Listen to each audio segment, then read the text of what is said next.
Richie बचपन से ही बहुत शैतान था। उसने 12 साल की उम्र में एक लड़के को चाकू मार दिया था क्योंकि उस लड़के ने उसके दोस्त रघु को मारा था।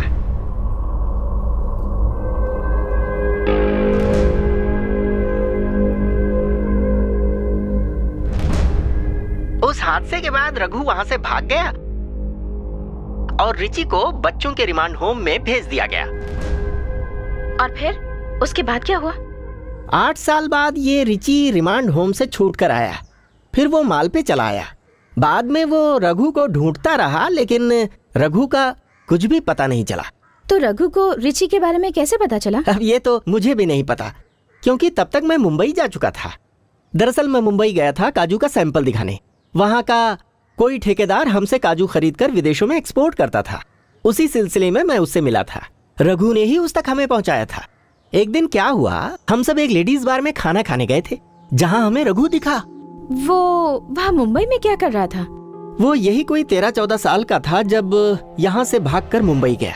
वो मुंबई के पोर्ट के पास एक छोटी सी नौकरी करने लगा। कुछ ही दिनों बाद वो वहाँ पे कैशियर बन गया, क्योंकि वो हिसाब में काफी तेज था। फिर वो पोर्ट के ही आसपास छोटी मोटी स्मगलिंग करके अच्छा पैसा कमाने लगा। एक दिन क्या हुआ, एक नेवी ऑफिसर से उसने झगड़ा कर लिया और उसका सिर फोड़ दिया। फिर वो नेवी ऑफिसर मर गया। फिर रघु को अपने बचाव के लिए दूसरे गैंग का सहारा लेना पड़ा। फिर वो उसके चंगुल में ऐसा फंसा कि कभी नहीं निकल पाया। 15 सालों में कभी उसे ऐसा नहीं लगा कि घर वापस जाना चाहिए? क्या कह रही हैं आप? यहाँ की बुरी यादों में लौटकर वो आखिर करता भी क्या? हालांकि मैडम, ऐसा नहीं था कि वो मुंबई में बहुत खुश था। फिर भी आदमी कितना भी कोशिश कर ले, लेकिन अपनी पुरानी यादों से पीछा नहीं छुड़ा पाता। अरे रे, ये क्या कर रही हैं आप? पैसे मुझे नहीं चाहिए। नहीं, मैं सिर्फ नोट लिख रही थी। ये बताइए, वो मुंबई में किस बार में काम करता था?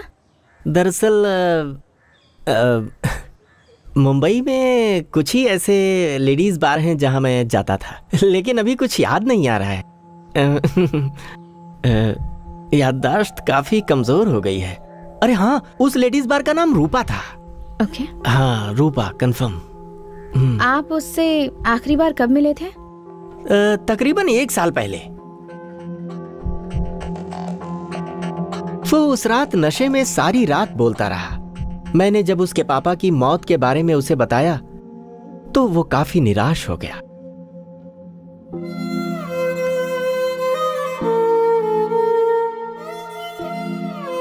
बाद में उसने मुझे अगले दिन मुंबई के हार्बर पर बुलाया।